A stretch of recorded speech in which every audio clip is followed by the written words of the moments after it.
Something we knew we needed to check while in Trinidad was the bridge deck.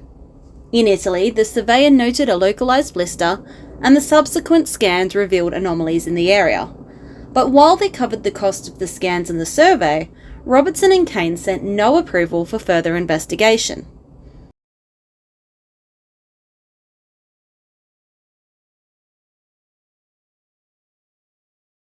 By the time we hauled out in Trinidad, the blister looked visually bigger, so early on we decided to open it and check the area, with the assistance of a local contractor who has decades of experience and his own marine repair business. I'm going to be hanging out with a guy called Newton. He is the fiberglassing expert that was recommended to us by powerboats here. So he's coming in to have a look at the areas that were identified as anomalies on our fiberglass hull scans, one of which is already quite clearly a bubble. So we'll see what he finds.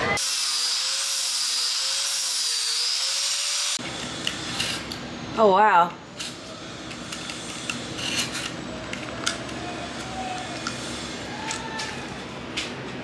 No resin. So that explains why it's like this? So the depth I going in here, I reach your core already. Oh wow. Yep. Oh, that's not good. Nope. Nope. So let me go bigger and then we can. Alright.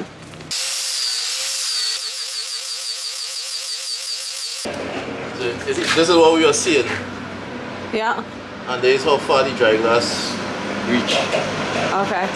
Right, so you can see the difference. Yeah, yeah. From where have resin Yep. and where don't. Yeah, that's not good. Right? This is the worst new boat I've ever seen. Literally. Literally. Like, it's just outrageous on a new boat to have spots like that. Basically what they do is may or may not try to vacuum glass the boat. Yeah, it's vacuum resin infused. Exactly. In the. So it's possible. The plastic could have a leak there. What does boat mean to you? We live on it. It's our home. What do you mean? I think you should sell it. Really? Yeah. That bad? Yeah. Other people have said similar, but it's not as. If you know how much work goes into organising, selling your home and your house and moving onto a boat like this, moving all your stuff across from one country onto a boat in another country. And I sold it to you and was like, yeah, it's a great boat. And then things started cracking and breaking. What kind of person does that make me? I don't know, it's like bad karma. I don't believe in karma, but you know, just in case.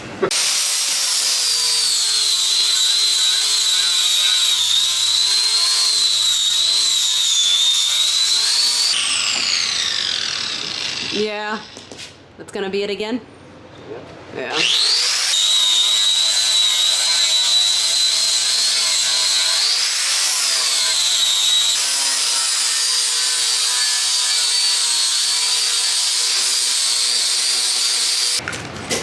Oh no.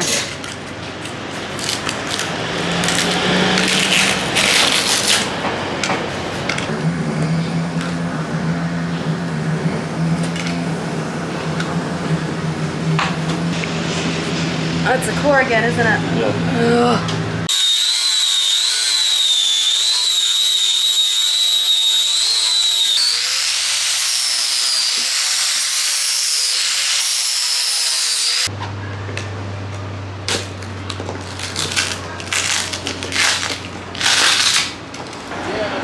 I thought it might have just been like there was a blemish, not blemish, but like the blush on the epoxy, and so the gel coat didn't stick. I think it got the fiberglass to be dry.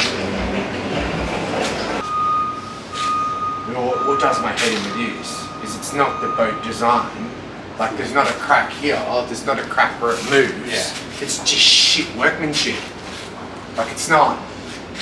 The engineers didn't It's not screw up. that they've engineered it badly and it's cracking, like, because they've engineered it badly. This is just shit.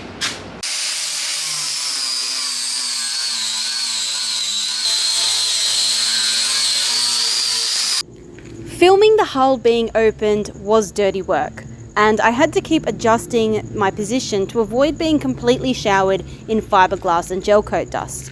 But filming issues being first discovered is something we would recommend, as it's useful to show the repairers what the area and problem originally looked like, and it may be requested by whomever holds the warranty as evidence of there being a warrantable issue.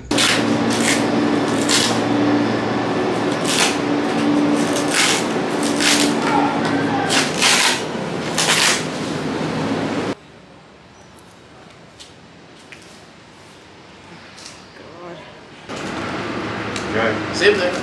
Yeah, same. Down to the cork.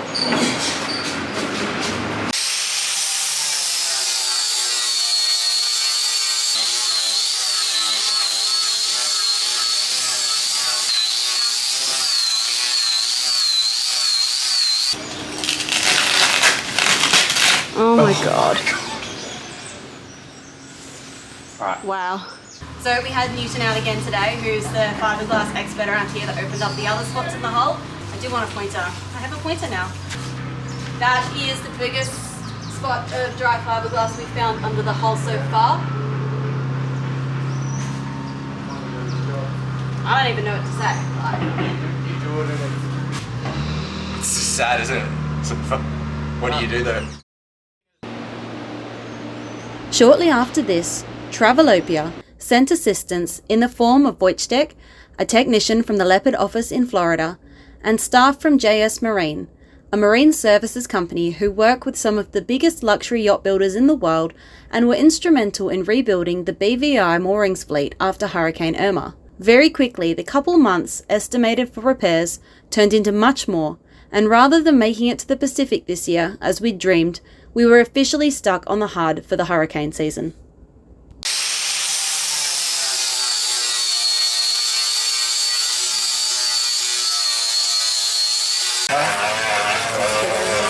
That appears to be yellow masking tape that has to come out.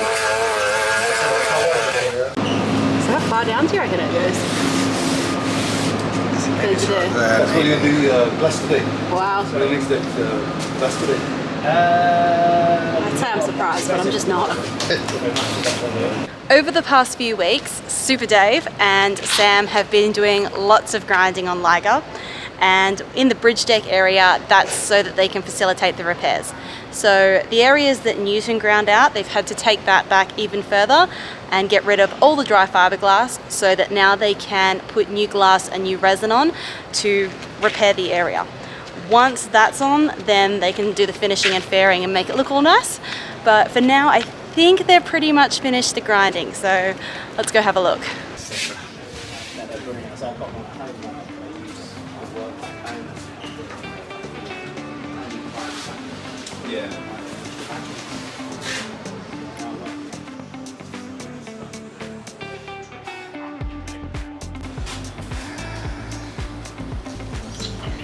With all of the grinding done, it was time to start putting layers of fiberglass and resin back onto the boat. To do this, the JS Marine guys used a technique called vacuum bagging. Vacuum bagging puts pressure on the laminate while the resin cures. When done correctly, it removes air trapped between the layers, compacts the layers, prevents them from shifting while drying, reduces humidity, and optimizes the fiber to resin ratio. To get the job done, Sam and Super Dave worked together, applying resin, putting down layers of fiberglass, and then setting up the machine before leaving it for a number of hours until it was ready.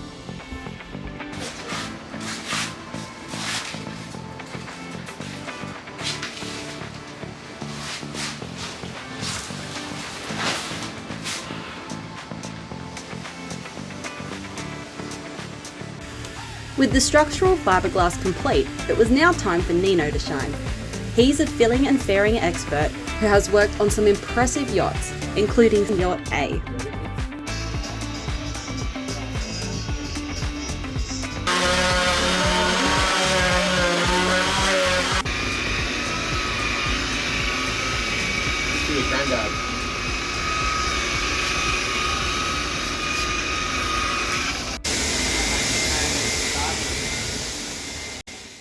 It's been a couple of weeks now since Nino finished repairing underneath the bridge deck, and I have to say, like, to my untrained eye, it looks phenomenal. So if you just come in. So this is where the main repairs were on this side, and you can see it is so difficult to tell where he did this work. It's just the color and texture and everything's been blended so well. And then it's the same on that side. So this back end is where we had those huge repairs, and you can barely tell where they are. Like, I wouldn't be confident that I could pick them out properly. He's just done a really, really good job. And that has set our minds at ease knowing that he can do this kind of work here. The bow should look pretty good by the time he's finished. So, yeah. The repairs on the bridge deck are done, which is really great news, but there is still a lot of work left to do on the boat, and that's why I think we'll probably be working on it all the way up until November, December, which is around the time we're going to be relaunching. We'll be in the Bahamas to Christmas. But obviously, with having so much dry glass under the bridge deck, your mind kind of wanders and goes, well, where else might there be dry glass? Chaguaramas is the major yachting hub in Trinidad, and there are hundreds of yachts hauled here each year, including a few other Leopard 45s. One is at the yard next door to ours, and based on the hull number, it was built around 120 hulls before our Leopard 45. While walking Rose one afternoon, we noticed a discrepancy on the hull under the bridge deck.